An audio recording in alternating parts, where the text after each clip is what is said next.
Welcome to Tapestry Feminine Collective Podcast, the show featuring presenters and artists from the 1111 Tapestry Feminine Collective experience.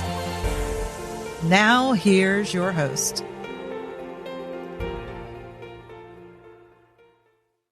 Hello, everyone. Welcome back. This is Arlia Hoffman. I am owner of the Women's Agency, and you're listening to the Tapestry Feminine Collective Podcast.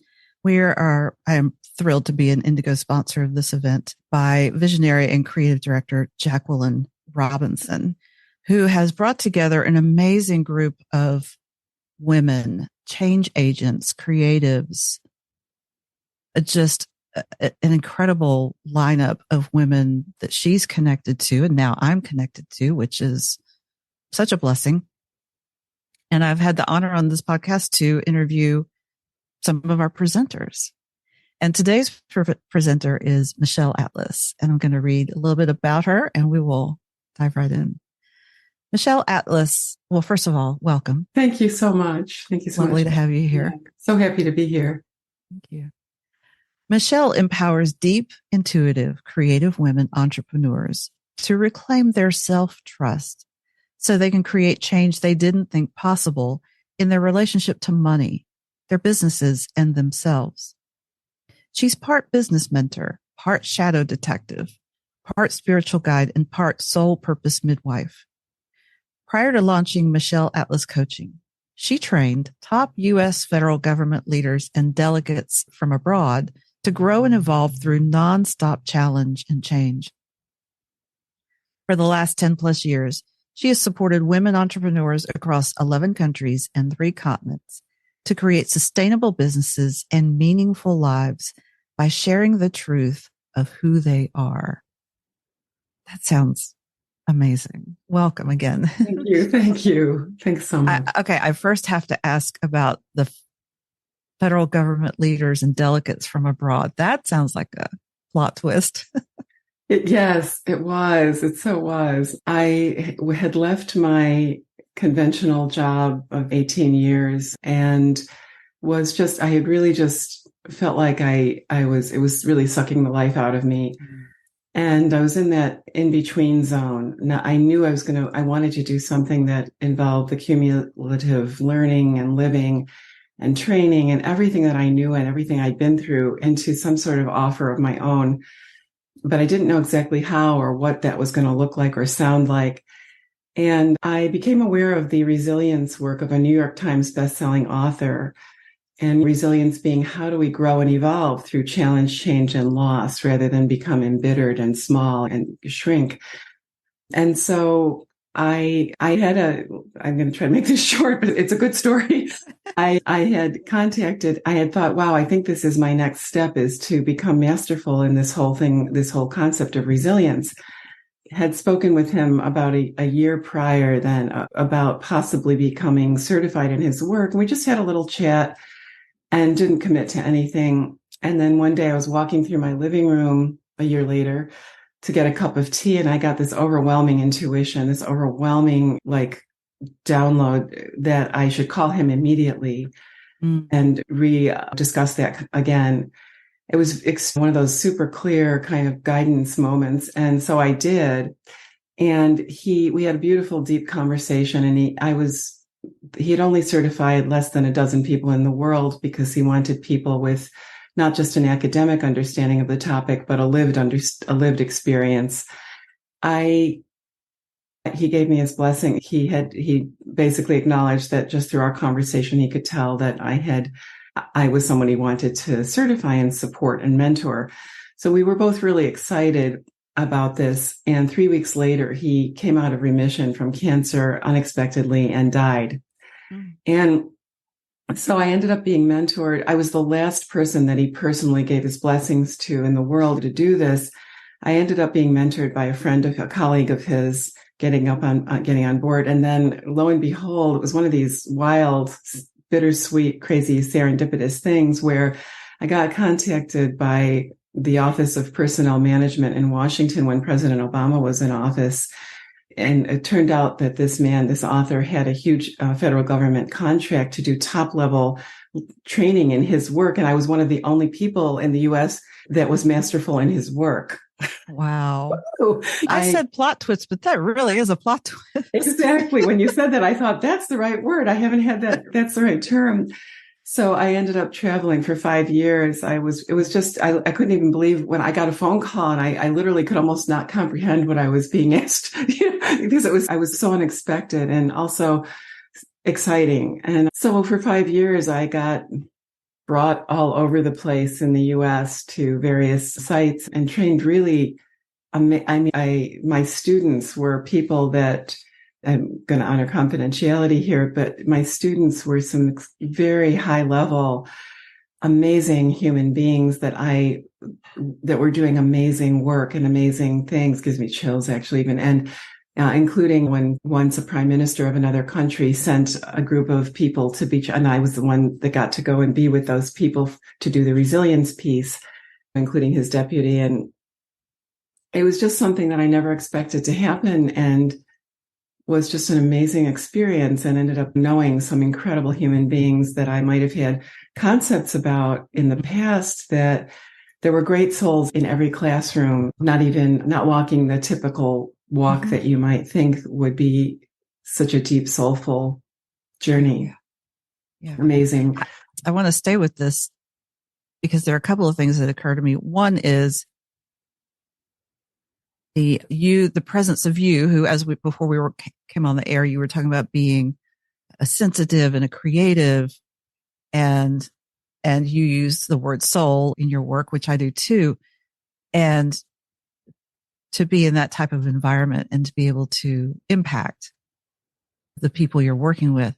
But the other thing I wanted to ask about was this notion of resilience, because the other thing we were speaking about was I was bemoaning the challenge of being a change agent and how that can become wearying, almost weary and well-doing, because it is sometimes you see all around you the change you would wish would be happening, but you know that you're there to make change. Can you talk about what you learned about resilience with those people who were also trying to create positive change in the world? So they were, the workload that these people were, the pressures were just unfathomable. And I was told when I was brought on board that this was I was told that the leadership knew that I was the opposite type, Myers-Briggs, the opposite type of all the people most of the people in my classrooms. And they wanted that, which really impressed me. Because I said to them, do you realize, they told me what type, and I said, do you realize that I'm the opposite? And they said, we know that, and we want Let me guess, they're all like ESTJs or something. Something like that, the judging. And what's needed. Extrovert, and I'm an introvert, the kind that, whatever, there's just a tiny percentage of the population, or the smallest percentage of the population. So they knew that, and that was really cool. They wanted me to help them get more in touch with their intuition and their creativity and things like that. There's so much I could say about this. I'm going to try to answer your question more succinctly. What I found that was fascinating is that some of them were just masterful in their amazingly demanding, unbelievable jobs, getting very little sleep and just doing incredible things. But they felt like they were failing as a dad, or they were failing somewhere in their personal life, and they wanted help understanding how to navigate nonstop change and show up in a more present, full, heartful way there. Other leaders were, again, working incredibly hard. These were people you'd want on your team, let me tell you, if there was a disaster or anything. But they were working incredibly hard. They were amazingly diligent. But they didn't realize the importance of saying something simple. These were like brilliant people also, but they didn't know that saying thank you frequently was a really good idea, and feeling gratitude, not just saying it. So I found myself in a very interesting role of helping with sometimes what felt to me like the simplest things, but they weren't simple for people that were in that type.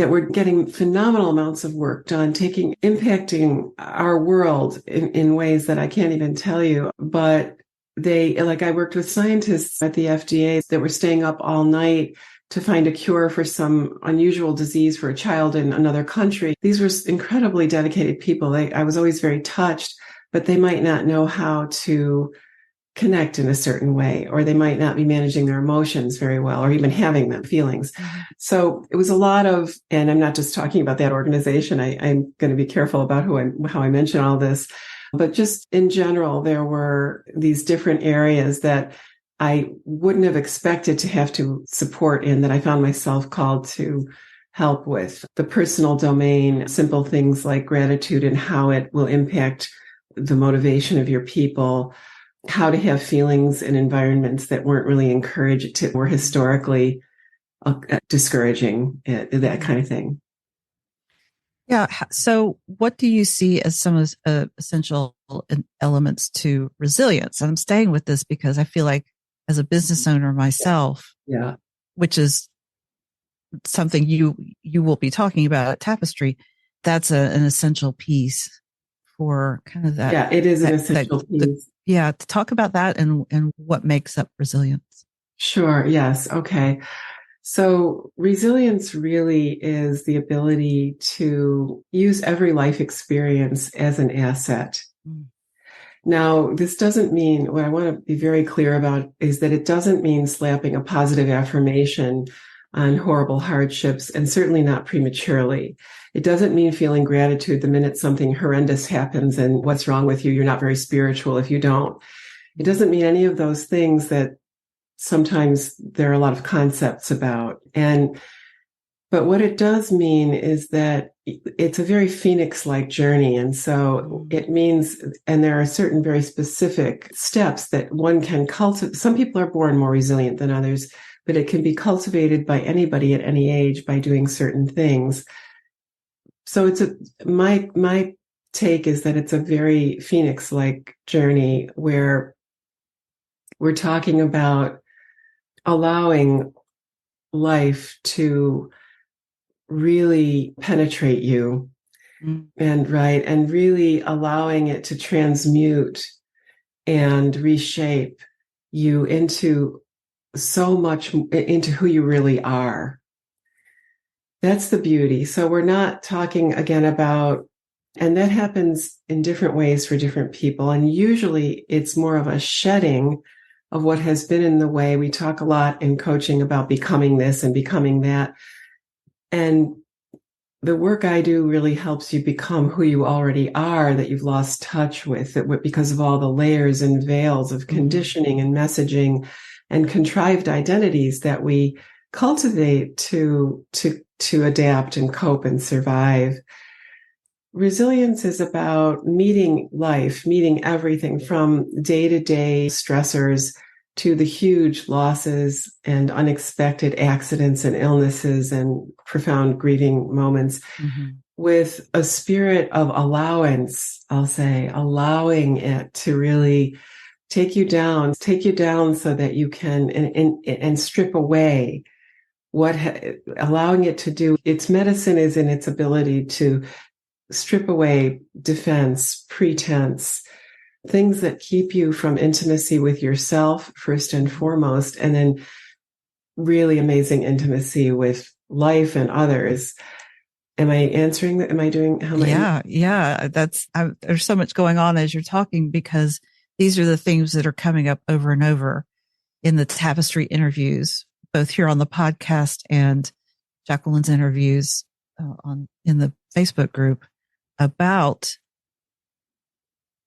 being able to receive and allow and strip away the layers of all that we have been conditioned to in life, so that we are just truly ourselves.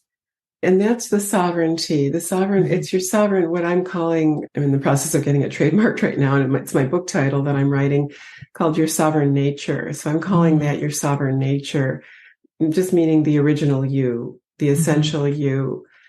And there are certain simple. So some of the ways that we get to do that and hold space for ourselves so that can happen are not as esoteric or as profound sounding, but self-care is a big piece. Mm-hmm. Having really good problem solving skills, meaning using both creative, analytical, and practical parts of our mind, understanding how self-confidence, self-esteem, and self-concept are different from each other, and being really curious, living in curiosity, understanding how to be truly flex between being whatever life is calling for, being really, in a sense, firm or tough when you need to be, and really tender and pliable when you need to be, and being able to see the medicine in the the beauty in the deepest darkness.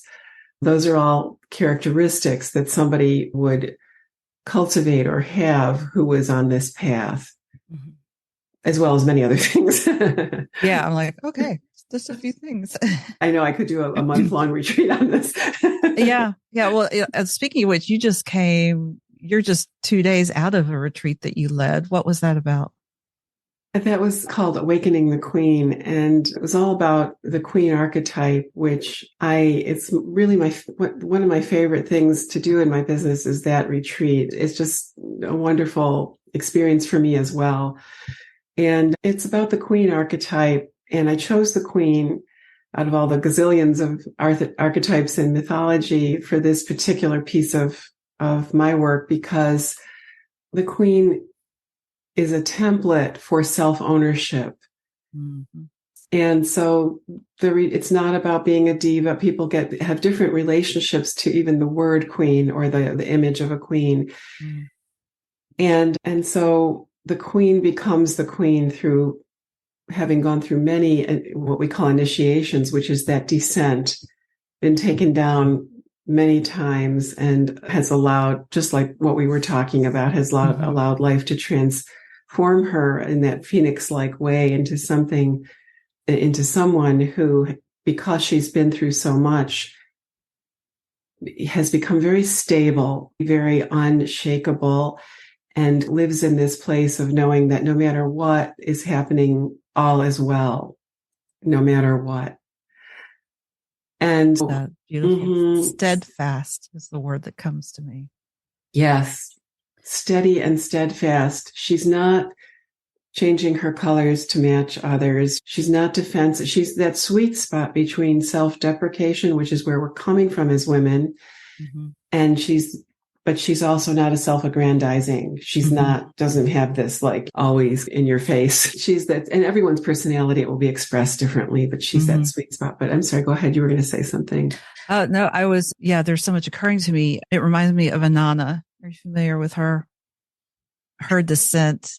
Yes. She was already queen, but then that descent to really to choose to be stripped of all the outer power, and to her sister in the darkness, and then to be re-enlivened as that, to have survived that and to triumph from that. Yes, exactly. Yes. And yeah. So it's like this discovery of what that means for each woman, and where are those propensities to allow various experiences or paradigms, ideas to get in the way. And of course I teach this because I've been on that road myself of having come from a cuckoo family life and having to really, by hook or by crook, climb that mountain and reclaim the lost parts, and really learn how to anchor into that original self that got buried under the rubble long ago. Yeah. Oh. So you're now working with women business owners, and your presentation at Tapestry is business ownership as a path to self-actualization, which is what we've been talking about. But I said to you earlier, I was like, oh, I so get it, because being a business owner is not a walk in the park. If you, like I have, if you find that sweet spot of, yes, this is what I'm meant to be doing, that doesn't mean it's all going to be easy. and it works you. It most definitely does. Yeah. Talk about what you've seen and first of all, what you've seen in the women you've worked with, and how you like to help them. I guess I have 12 different questions. I want to know how you got into this. and then what have you experienced in your work with women business owners? Sure. Oh yeah, I know there's so much. I'm just getting over this cold too, so I'm feeling fine. I don't sound so hot, but no worries. I go nowhere without my water. Yeah, so let's see. I know it's a big question. So I think transformation's been my middle name since I was about 13. I was just one of those people that decided very early on I was going to heal myself by hook or by crook. I was going to figure all this out, and I was going to have a happy life one way or another. And yeah, it's been a lot of work, and it's yielded wonderful results, but over a period of many years. And bringing all of that to my business when I became an entrepreneur about 10 years ago, I began taking myself seriously about 10 years ago as an entrepreneur. I probably fooled around a little before that too. And I knew that the best of what I had to offer was to facilitate deep transformation with others, and particularly women. And then I was educated to understand that one needs to focus in one of the key areas, really, either health or relationships and love, or money and business. And so I saw that women entrepreneurs had a very adventuresome spirit, that they were not afraid of reinvention. They were by nature risk takers, that they by nature very creative and very resilient and resourceful. And I just felt a lot of resonance with this type. And so I thought this would be a good niche for me to bring my transformational skills. And then I bumped into my own relationship, my own money blocks and stuff when I first started. And I knew that I needed to straighten that out if I was going to be able to do this and be successful. So one of my licenses is in a money archetype program that is authored by Kendall Summerhawk, but that I've been licensed in for a long time. And I had a profound breakthrough myself around my own money story and my own money issues. And so that became a real cornerstone to my work with intuitive, deep, creative, sensitive women entrepreneurs, and has helped so many of my clients to empower their relationship to money from the inside out, because in that work, I'm addressing the emotional relationship to money, which is neglected a lot. And even some of the wonderful books by money gurus and wonderful processes and advice. If you don't understand the emotional relationship to money, any changes you make will not be sustainable.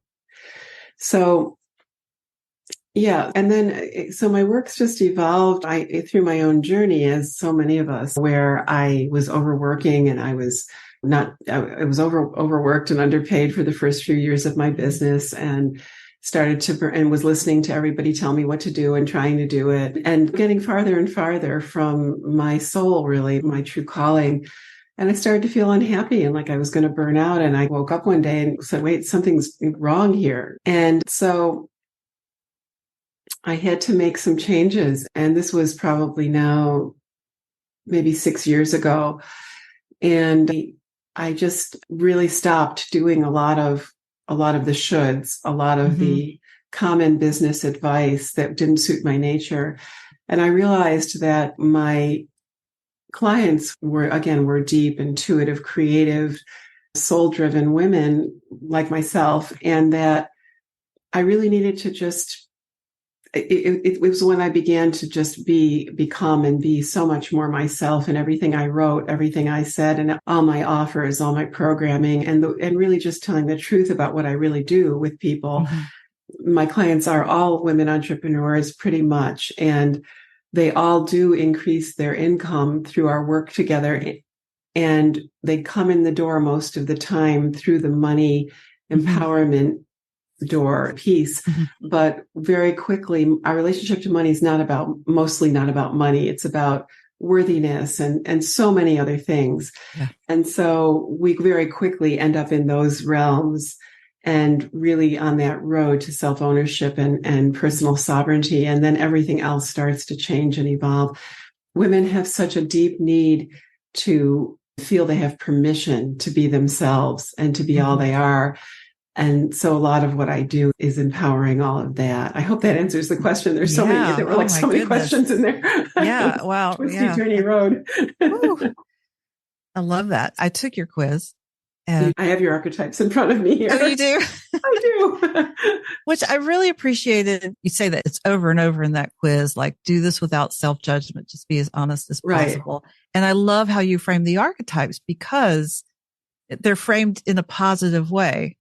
They're not framed in the context of the culture or our conditioned beliefs around money. It's like, who are you and how do you relate to money emotionally? How do you help? And that helps also, you help show us where our shadow sides are, our blind spots. How do you help women work through those blind spots that come up? Right. Yes. Okay. So our money blind spots, this quiz, the money archetype quiz, which is free to anyone on my website, and you'll get what Arlia got is an automated snapshot of her results. And I do deeper interpretations with my clients when I'm working. And feel free to discuss mine. I was like, yeah, spot on. Okay, good. Well, when you take this, you learn your money gifts and strengths, and you learn your money blind spots, or we could say money shadows. And the deal with the money blind spot is that it is a potential. It's a portal to increased money flow for you. People often understand these blind spots as, what I'm doing wrong and bad, and this is something I don't know how to do or I can't do, whatever that archetype represents. And it's quite the contrary. It's a potential that does exist within you that you have disowned or disassociated with because either someone modeled those characteristics in a way that was distasteful to you. And you said, I'm not going to be like her or him. And you threw the baby out with the bathwater. Or somehow you decided somewhere, or you're just uncomfortable with that potential in yourself. You're afraid of judgment. You're afraid of criticism. But so we put the lid on it and then we close the door. We keep the door to that particular portal to money flow closed or half open, depending on your score. Your money blind spot is not scored real low. So that means the door is partially open already. Okay, well, that's good. Yeah, it's not completely in the shadows. No, it's not. And so with you, what I would ask is, looking at this whole profile, I would ask, was there someone in your world who had a really contracted sort of relationship to money, was excessively frugal or denying? Yeah, I had one parent that was a spender and one that was a saver. Okay. And the saver was pretty contracted and very, very frugal. Yeah. And did that feel limiting to you? Or how did you feel towards that saver or about that saver's behavior? Yeah, I'm taking a moment here because there's more than one person in that falls into that category. And so I felt like it constricted the ability to just take care of life's needs according to my paradigm. So having to live according to someone else's paradigm about what was necessary and unnecessary was a place I remember. Created a lot of friction. Okay. Yeah. And so I've done a lot of work over the years and still feel that blind spot because I have come to, I'm naturally a spender, but I also understand the beauty and the self-care in good saving and being frugal and foundational. Like there are pieces of that frugality I absolutely inherited and cherish. My ability to be resourceful is huge with what I've got.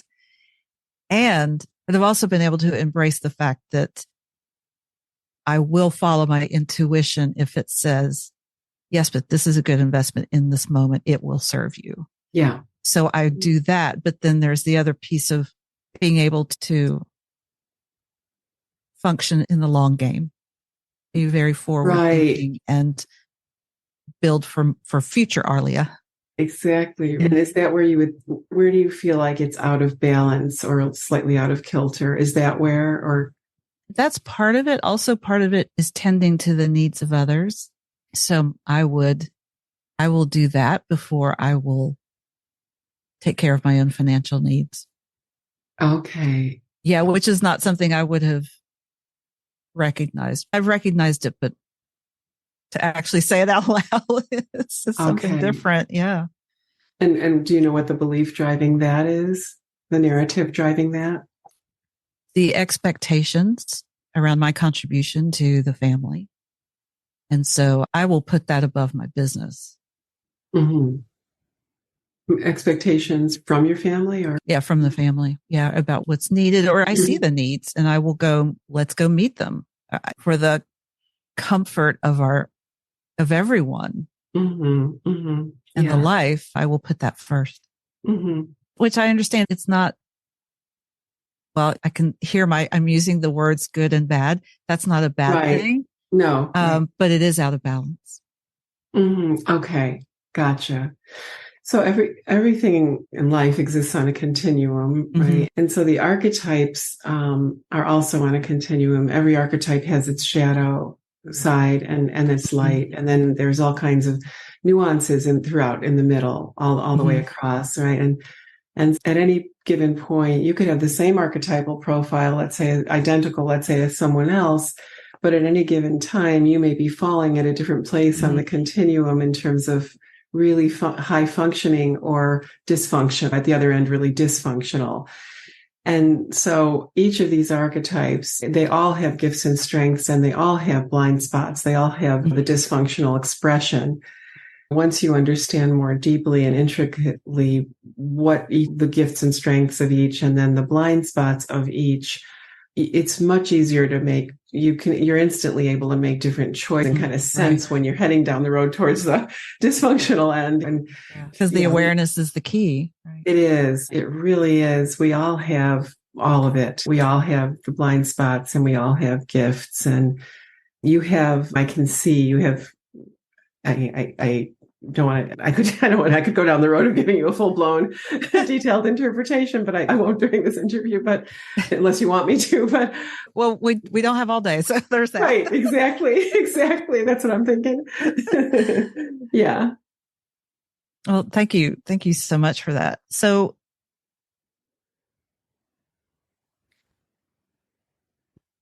talk to us about how business ownership and self-actualization are connected. To me, it's obvious because I'm in it, but there are some who might not understand that. Can you tie those together for us? Sure. So I think that when you're, again, because I work with, again, deep, sensitive, intuitive, creative women. So we have, again, we've all come from decades of acculturation where the leadership paradigm was a male paradigm. And I'm not at all somebody who will I do not ever do the bad masculine, good feminine thing. We all have both characteristics and need them. And there's dysfunctional feminine, there's dysfunctional masculine, and then there's true empowered feminine and masculine. So we've come, however, from a pretty warped compete and conquer patriarchal masculine leadership paradigm. And so for a sensitive, deep, intuitive, creative woman coming into business over these last many decades, we think this is who we have to be, how we have to do it is, and it doesn't work for us. And so we tend to get really depleted and defeated, and we fail at it. And we think that means I must not be cut out for this. How can I be an entrepreneur being the type I am? And we're in a place right now, a really beautiful, pivotal place during this incredibly chaotic moment in history where There's a massive emergence of the feminine, and feminine leadership is really the spotlight is on feminine leadership now. Mm-hmm. And we get to, it's about, the way that I tie business ownership into a path to self-actualization is that we, as these deep women, get to discover and really pioneer our own path to success as entrepreneurs. And the process of doing that is such a deep transformational process that it becomes a self-actualization journey very quickly. Mm-hmm. And when we understand that's what it is, that our actual journey to worldly success, not just to transformation, which we're all usually very good at. That's the success part that we're like, how do I do that? But that the very journey to making good money, showing up, becoming visible in the marketplace, in our profession, in our skills, these are paths to self-actualization for the deep, intuitive, creative woman, because we're not going to do it with our contrived, outdated identities. That's just not going to work for us. We're not going to be happy. And we're not going to fake it. We're not. Yeah. And if we try to, because we think we should, we're not going to be fulfilled, and we're going to get tired, and we're not going to be happy. We're not going to want to do it. So women that are deep like this are called to those deeper and deeper forms of expression. And that's a path to getting there is a path to all the shedding that's involved, and all the transformation, and the profound and brutal self-honesty is self-actualizing. For sure. It really is. Yes. Oh, well, Michelle, I'm so grateful that you're here, and that you will share your wisdom with the women of Tapestry in this presentation, and give us more about how to do that as business owners. And I can't wait to hear it. Yeah. If people want to learn more about you and also reach out to you, because I'm sure there's some who are really intrigued by what you're sharing, how can they reach you? Thank you so much. It's my new website just launched yesterday, but there's congratulations. Thank you.